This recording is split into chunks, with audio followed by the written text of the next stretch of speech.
Welcome to the quest for the Green Ball, the rise of Ralu Azath.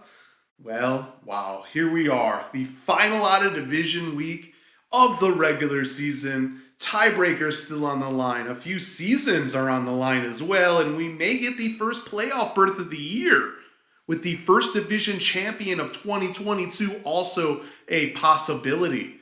There will be one matchup with teams that would be in the playoffs if the season ended today, and there are two matchups with big-time playoff indications for both teams.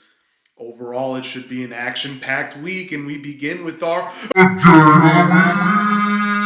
who are the Stellar Bitches of Ganymede host the Siamese Dreamcats of EO at the Temple of Tsitak, a home base that has not been kind to the Stellar Bitches, as she enters with an 0-4 home record.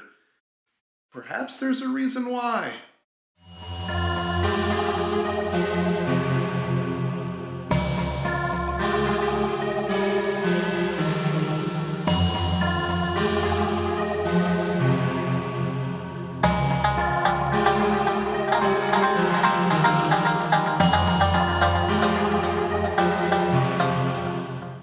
This week we finish up the key places that are on Ganymede. And this place is very special to us because when we found it, it created our wonderful plan. The Temple of Tsitak. You see, we were unsure if we would keep it secret from you for any longer, but things are progressing so fast that we decided to give you some key insight. You see, this temple is actually a prison, but not like anything you know, because while it existed, the prisoner was out of sync with reality, in between what you see while awake and what you see while dreaming. Travelers came to this area and were surprised at the temple, a pristine place that seemed cared for but empty, a place that seemed like a mirage to some, but you could touch, smell, taste, hear. To everyone that came here, it was real. But those who stayed would be greeted by terrible nightmares and horrific visions that were remnants of the prisoner that remained in the real world. Things out of the prisoner's control, but ones that still put a smile on their face. You see, this prisoner was part of a group of individuals that were supposed to protect the universe, your dimension. They call themselves the Dream Priests, one part of the Order of Light, which we, of course, despise. The prisoner, who was known as Tsitak, was ruled to be now worthy of the group, and because of the knowledge and power at stake, they imprisoned him on the orders of the Elders. Remember them? Poor Tsitak saw the demise of these Dream Priests and had no chance of redemption or escape. So much time passed with groups of travelers coming to the temple, disrespecting this space, not understanding the reason they lived was because of the Dream Priest's work. That's when we discovered the temple and felt the presence of Tsitak. Our mere presence caused a ripple that allowed Tsitak to escape. And that's when we learned about what we had found.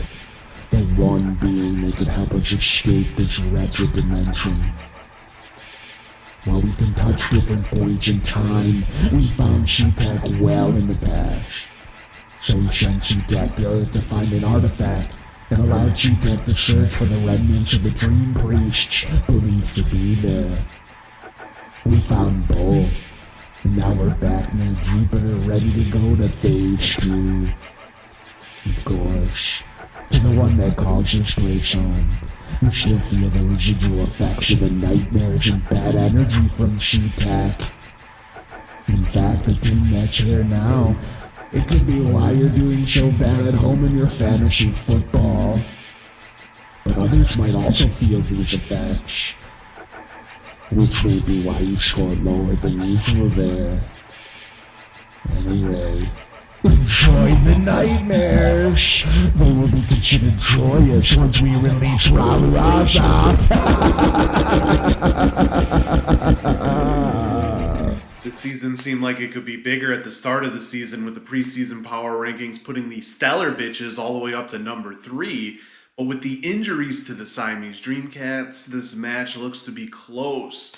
And there are still playoff implications here with the Cats currently in 6th. The Stellar Bitches will also be looking for the first win of the season at home here. While missing the playoffs seems inevitable, an elimination with a loss is definitely much worse. If the Stellar Bitches lose, they will be eliminated from playoff contention. They got to win to stay alive. The Dream Cats need a win here to enter divisional play with a legit shot at the playoffs. A loss can prove detrimental, especially if teams like Green Acres, Remember the Titans, and Uncle Justy win. Well, the Bitches come in with a 60.7% chance to win. Lamar Jackson versus Dak Prescott will be a big spot as the Dreamcats are in desperate need of a big advantage here. The Stellar Bitches will be looking for a big advantage with Derrick Henry versus Tony Pollard at running back. McLaurin versus Smith is a key area too, with the advantage going to the Stellar Bitches, and Hayden Hurst versus Hawkinson is also a big-time matchup. Both defenses may struggle as well, so that will need to be watched. But two players clearly stand out as potential difference makers, a lot of it being with the opponent on the other side when you look at the matchup. For the visiting Dreamcats, I turn to Kansas City running back in Isaiah Pacheco. It is clear that Pacheco is suddenly looking to be a starter for Kansas City at the position. He had 16 carries for 82 yards, averaging 5.1 yards per carry last week. Clyde Edwards-Helaire only had 10 carries in the last 3 games, including zero against Jacksonville last week. Pacheco, who is noted for his explosive potential, goes up against the Chargers' run defense this week. The Chargers have allowed the second most points to fantasy running backs in 2022. That's 1,200 yards and 10 touchdowns on the ground, and another 278 yards and 3 touchdowns through the air. This has the making of a breakout game, and the Dreamcats will need this to be just that. They need that breakout. The Stellar Bitches have Nyheim Hines on the other side, who is still being, not really featured in the Buffalo offense. He's looking to kind of break out himself. So if Pacheco could go off for 20 plus points, then the Dreamcats' odds of winning go up a whole lot. If he ends up with single digits, it might mean falling out of the top 6 in the league. On the home side, the Stellar Bitches have Buffalo wide receiver Gabe Davis. Davis is someone with deep ball capabilities, someone who can get the 50-plus yard touchdown for that bonus point in our league. Also in a very high-powered Buffalo offense, but he also can disappear at times, unfortunately. He has double-digit points in 4 games this season with 70 or more yards and a touchdown in each of those games. He also has 4 games with under 4 points. But he was targeted 9 times last week and gets another good matchup against Cleveland. Cleveland has allowed the 15th most fantasy points to wide receivers, but has also allowed the 8th most touchdowns, tied with 2 other teams that have allowed 9. They don't allow a lot of yards, though, so Davis will most likely need to reach the end zone to have an impact here. With Cooper Kupp out, Smith-Schuster in the concussion protocol, and Kirk on a bye, a big game by Davis may create an immense advantage at the wide receiver position for the Stellar Bitches, and that could be enough for a win.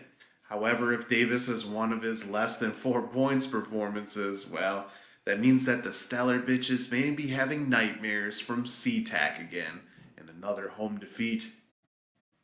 But besides this huge match, there are a lot of interesting, intriguing battles with playoff feel to them.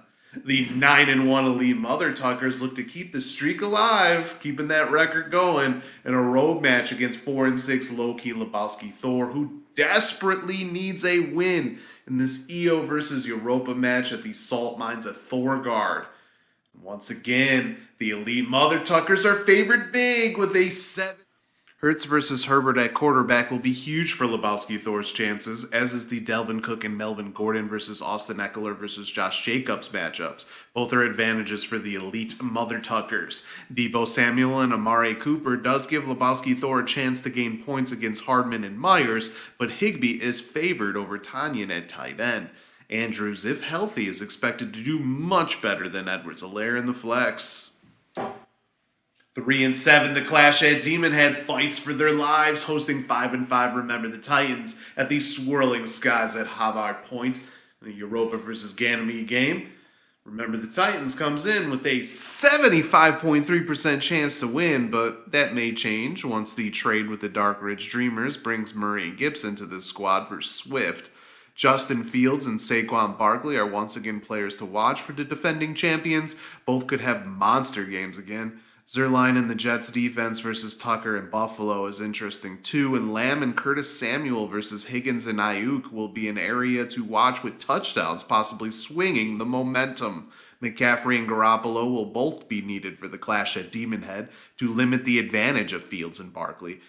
Or this could be a very rough one. The Clash at Demon Head do need a tight end as well. 4-6, AR's Ayahuasca Plant hosts 4-6 Uncle Justy at the Peaks of Dracos in the second to last home game for AR's Ayahuasca Plant in a Ganymede versus Europa showdown. The losing team here won't be eliminated, but will have a very steep hill to climb to make the playoffs. And that gives this one that oh so wonderful playoff feel. And AR's Ayahuasca Plant has a 71.4% chance to win.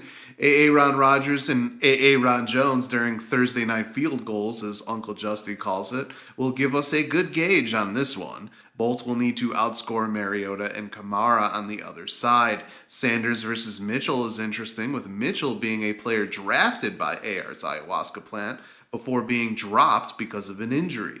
Uncle Justy will need Mooney and Slayton to compete with Adams and Hopkins, and Kittle versus Njoku could be key if one scores a touchdown. Watson versus Pickens at flex is the rookie battle of the week in our league. Very interested to see who does better here. The Eagles' defense is a better matchup than Denver, which does help Uncle Justy. 5-5 Green Acres of EO hosts the 6-4 Multiple Scoregasms, the first place team in Ganymede at the Lava Castle of Drusus.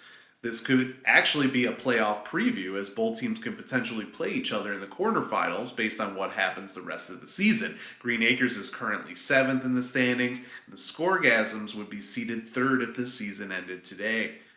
The Multiple Scoregasms look to win multiple games in a row for the first time since a 5-0 start, and they come in with a 64.1% chance to win. Josh Allen versus Joe Burrow looks to be a key area, as does Diggs and Moore versus St. Brown and Olave.